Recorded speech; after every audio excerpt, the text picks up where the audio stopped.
ఈ వీడియోలో మనం ఫాస్ట్ బీఫామ్ వర్ని యాడ్జెక్టివ్తో కలిపి నెగటివ్ ఇంటరాగేటివ్ సెంటెన్స్ ఎలా చెప్పాలనే దాని గురించి తెలుసుకుందాము.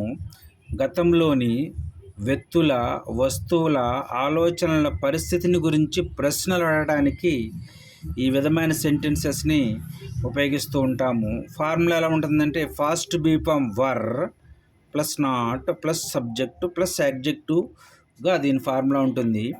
వర్ ప్లస్ నాట్ ప్లస్ సబ్జెక్టుగా ఏమొస్తాయంటే యు, వి, దే.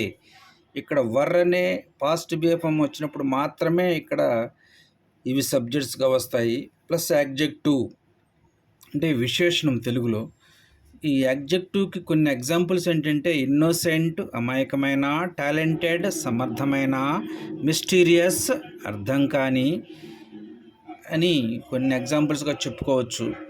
అయితే కొన్ని సెంటెన్సెస్ని ఎగ్జాంపుల్స్గా ప్రాక్టీస్ చేసినట్లయితే were not you beautiful previously, మీరు ఇంతకుముందు అందంగా ఉండేవారు కాదా.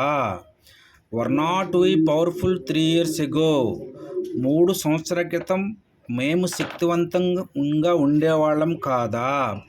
Were not they strong 1 year ago, 1 సంవత్సరం క్రితం వారు బలంగా ఉండేవారు కాదా. 1 సంవత్సరం క్రితం వారు బలముగా ఉండేవారు కాదా. ఇక్కడ ఒక నోట్ ఉంది. యాడ్జెక్టివ్ను వాక్యంలో ఉపయోగించినప్పుడు ఇంగ్ ఫామ్ను ఉపయోగించరాదు.